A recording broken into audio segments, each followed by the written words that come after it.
Halo, welcome back to my YouTube channel. Bertemu lagi dengan saya di sini Andi Sakti. Nah, kali ini saya ingin membuat tutorial bagaimana caranya setting OBS Studio untuk kebutuhan live streaming ataupun recording yang ada di PC ataupun di laptop kalian. Jadi, teman-teman, jika kalian ingin menggunakan OBS Studio untuk live streaming di beberapa game, kalian juga bisa mengikuti step by step ini. Atau kalian ingin merecording layar kalian untuk kebutuhan tutorial ataupun sebagainya, kalian juga bisa mengikuti cara ini karena saya merangkumnya langsung dua ya, streaming dan recording. Jadi untuk teman-teman, sebelum lanjut ke videonya, jangan lupa ya, like, komen, dan subscribe dulu channel ini biar tidak ketinggalan informasi-informasi menarik yang ada di channel ini. Oke, langsung saja kita masuk ke intronya.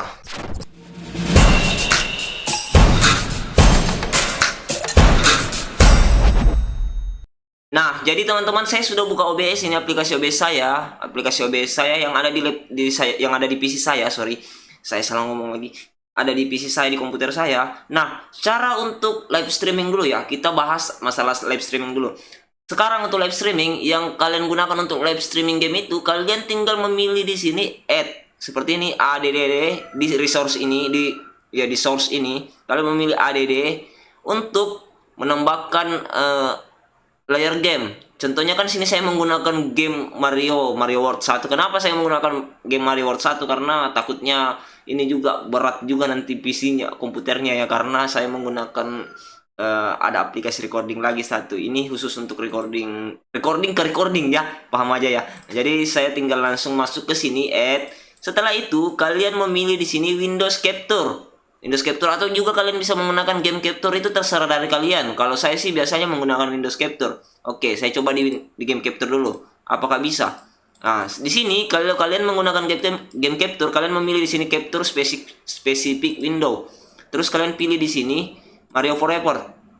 Nah, kalian oke. Nah, itu sudah muncul Mario Forever-nya. Oke. Nah, itu kok kecil Bang. Oke. Caranya itu kalian klik kanan di sini.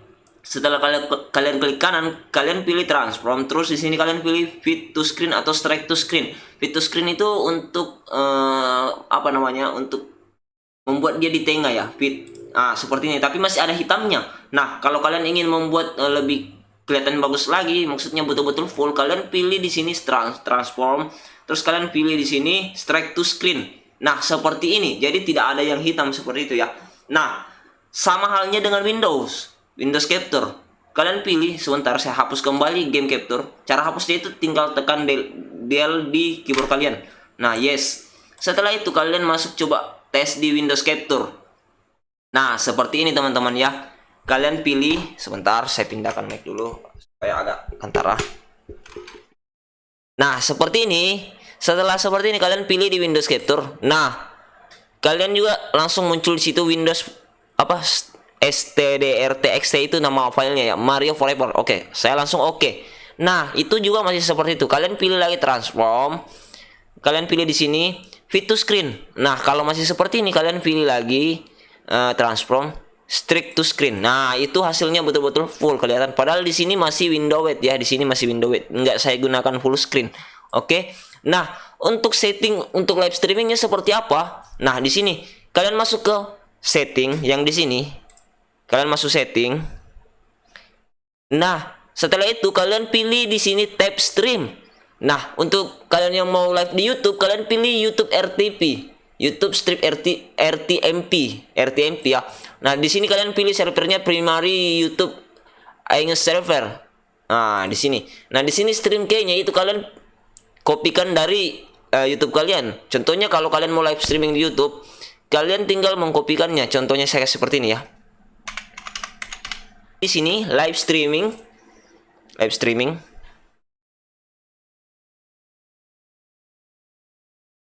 Nah, di sini ini kan sudah ada. Kalian salin yang ini, kunci stream ya. Ini kalian salin yang ini teman-teman ya. Salin. Nah, setelah itu kalian minimize lagi. Terus kalian ini langsung hapus. Terus kalian Ctrl V, CTRL tambah V ya. Ctrl V, pasti kalian sudah paham. Terus di sini kalian apply. Nah, setelah apply seperti ini, kalian pilih di sini lagi output. Nah, di sini outputnya ini kalian bisa merubahnya di simple atau advance. Kalau simpelnya, kalian menggunakan internet yang seperti 20 Mbps ke bawah. Jadi kalian menggunakannya di situ bitrate itu dari 3.000 ke bawah, maksudnya 3.000 atau 2.500 atau 2.000 ya. Nah, di sini saya menggunakan 3.000 contohnya. Nah, kalau kalian menggunakan 50 Mbps, kalian bisa menggunakannya itu di 5.000 bitrate atau 6.500. Bisa juga sampai 7.000 kalau untuk Facebook.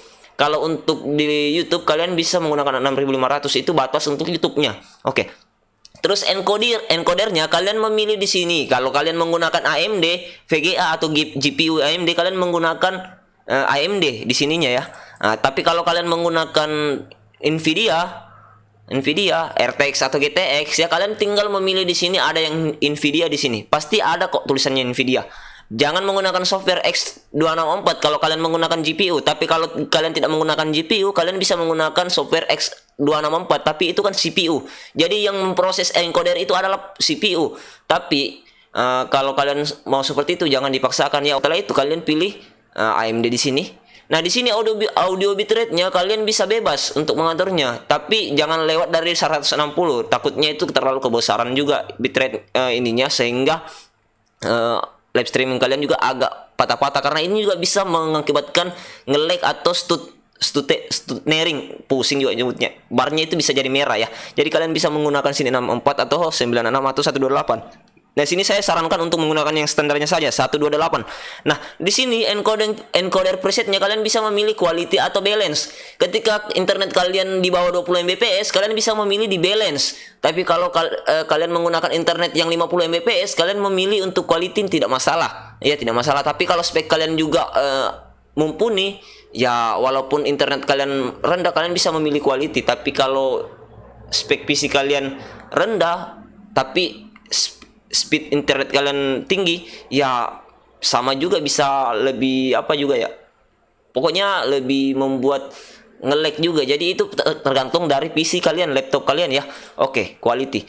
Nah, setelah seperti itu kalian masuk ke video. Ini kan sudah. Oh, sebentar. Ini untuk settingan simple ya. Kalau kita menggunakan settingan advance, kalian pilih seperti ini. Nah, di sini ada muncul encodernya. Ini tracknya, audio track nggak usah ya. Ini encodernya H264 APC encoder AMD Advanced Media Framework. Nah, kalian pilih yang ini. Seperti tadi, kalau kalian menggunakan GPU GPU eksternal ya, maksudnya Nvidia atau AMD. Ini CPU ya. Nah, ini kalian nggak usah menggunakan ini.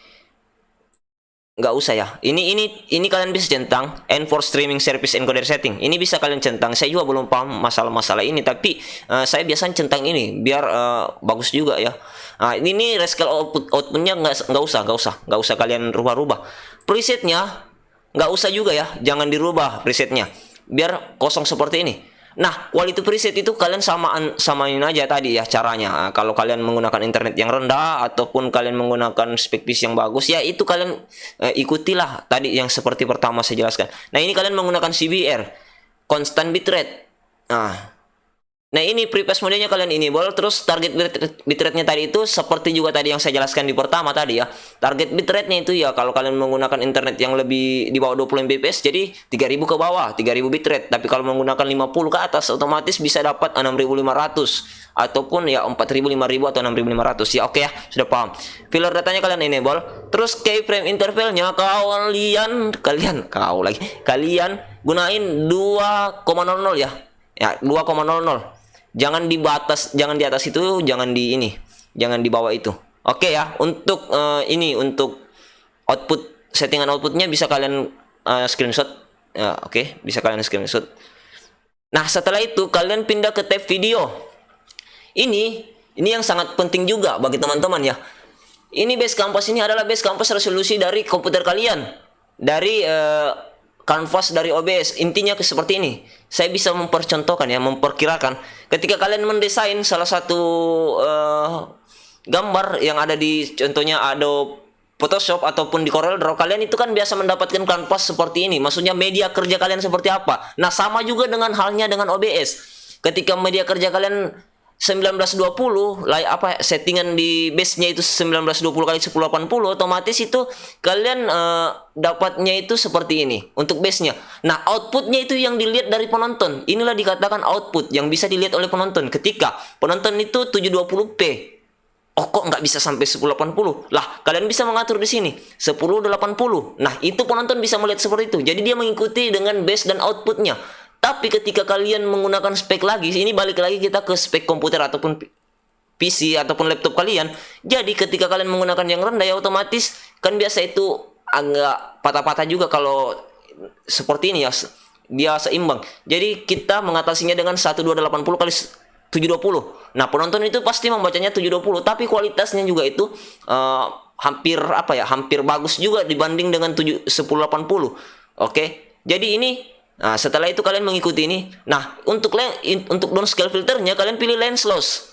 Kenapa? Kenapa kalian memilih lens loss? Biar optimal. Seperti kalau kalian menggunakan base canvas 1920 kali 1080 otomatis kalian mengikuti di 720 itu kan tidak seimbang, tidak sama rata ya, tidak sama rata antara resolusi yang base dengan output. Jadi kalian kalau mau betul-betul membuatnya kayak lebih lebih bagus sharpness scalingnya atau 36 sampelnya ya kalian pilih sampelnya yang seperti ini lens loss agar base-nya dengan outputnya itu nggak terlalu kelihatan berbeda ya base-nya dengan outputnya. Jadi kelihatannya orang menonton itu di 720 tapi rasanya seperti 1080. Oke, sudah paham ya teman-teman ya.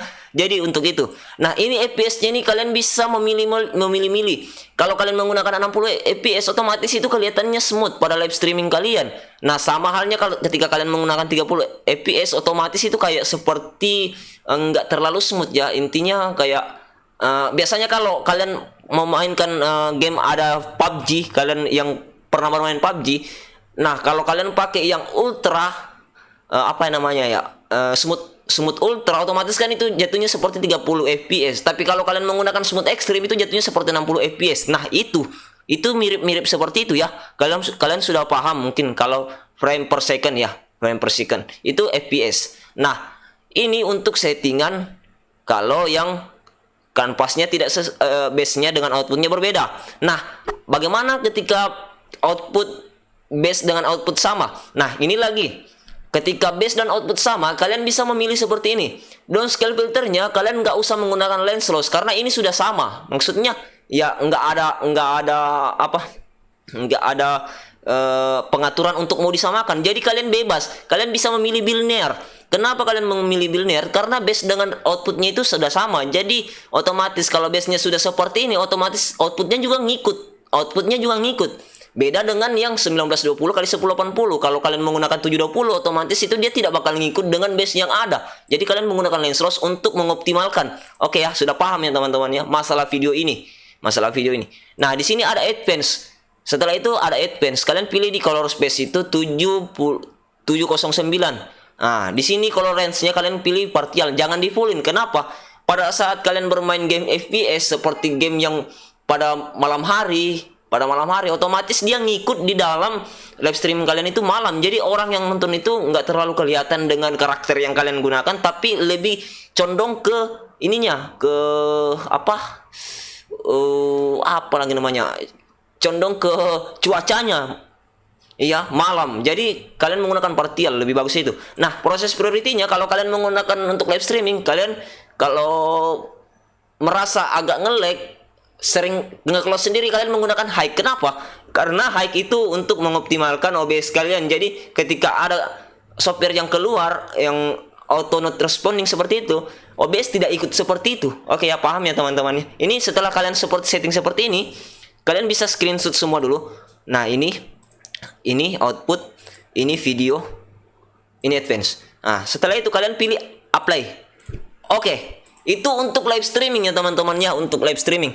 Untuk nge-record layar komputer kalian, ini saya keluarkan dulu Mario-nya. Karena ini sudah untuk nge-record layar. Untuk nge-record untuk streaming. Untuk nge-record layar, kalian hapus lagi tadi ini. Ya, nggak dihapus juga nggak apa-apa sih. Untuk nge-record layar kalian bisa memilih di sini. Display capture. Nah, seperti ini. Kalian oke. Nah, seperti juga tadi modelnya, kalian pilih transform. Strike to ini screen. Oke, itu sudah bisa nge-record layar komputer kalian. Nah, itu sudah nge-record layar komputer kalian.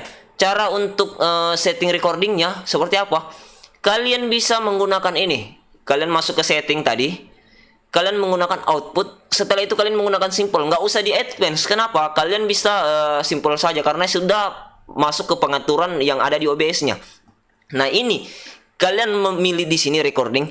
Di sini ada beberapa recording quality. Di sini ada same stream itu dia mengikuti bitrate yang ada di streamingan kalian. Jadi otomatis itu gambarnya itu agak nggak terlalu jernih amat. Jadi dia mengikuti streaming. Karena kalau streaming kan itu otomatis biasa kayak ada ngeblur sedikit ya. Walaupun dibilang seperti apa dia tetap ngeblur karena dia membaca bitrate. Nah, sedangkan high quality dia tetap membaca bitrate, tapi itu sudah ditentukan bitrate-nya oleh OBS. Jadi lebih bagusnya kalau kalian memilih high quality medium file size. Itu juga nggak terlalu berat-berat amat dan nggak terlalu ringan-ringan amat. Jadi maksudnya bisa menampung di hard disk kalian, di penyimpanan kalian. Nah ini large file size itu lebih besar lagi daripada yang medium itu. Kalau saya sih menyarankan untuk medium. Ini lebih besar lagi. Pokoknya dari sini ke bawah itu paling lebih besar. Nah, encodingnya kalian ganti ke hardware AMD. Tetap di AMD ya, jangan dirubah-rubah di CPU. Untuk recording formatnya kalian menggunakan MP port. Kenapa saya sarankan MP port? Karena ketika kalian untuk mengedit di Adobe Premiere atau Filmora biasa itu tidak terbacanya itu MKF atau MOV ya. Jadi MP4 itu segala jenis software lah dia bisa masuk. Itu maksudnya format dari video tersebut. Format videonya ya. Nah, setelah itu kalian apply.